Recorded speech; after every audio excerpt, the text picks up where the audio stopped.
Hello everyone, welcome to my mini vlog. Radhe Radhe. So हा माझा first vlog असेल आणि हा आहे आमच्या बाळांचा बोरनानाचा व्लॉग. सो प्राण्वी आणि अप्रमेय हे आमची दोन बाळं. प्राण्वी आहे माझ्या 2 नंबरच्या दीदीची मुलगी आणि अप्रमेय माझा मुलगा. सो आम्ही दोन्हीही आया बाळांना सांभाळत खूप कष्ट घेत हे डेकोरेशन करत होतो. प्राण्वी रडत होती म्हणून आम्ही तिला मॅटवरती इथेच झोपवलं होतं आणि ही प्राण्वीची आई अशी तयारी करत होती. डेकोरेशन सर्व हे मी केलं होतं आणि जे काही हे विठ्ठल रुक्मिणीचं आणि बिस्किटचे ट्रेन, सोफा सर्व प्राण्वीच्या आईने बनवलं होतं, म्हणजेच माझ्या दीदीने. आमच्या बाळाचं पहिलं बोरनान असल्यामुळे आम्ही याच्यामध्ये आमचा प्राण ओतला होता. बाळांना सांभाळत हे सर्व करणं आमच्यासाठी एक टास्कच होतं. पण आमचं काम हलकं केलं ते आमच्या आईने, म्हणजेच बाळाची आजी त्यांना सांभाळत होती.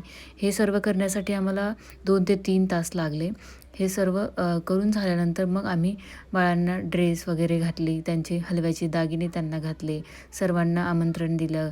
आमच्या घराजवळची शेजारची सर्व मुले, बायका या कार्यक्रमासाठी आल्या. याचा पूर्ण व्लॉग मी नंतरच्या व्हिडिओमध्ये पोस्ट करणार आहे. नंतर फोटोग्राफर आले व त्यांनी सुंदर असे शूट केले. त्या शूटचा व्हिडिओ देखील मी पोस्ट करेन.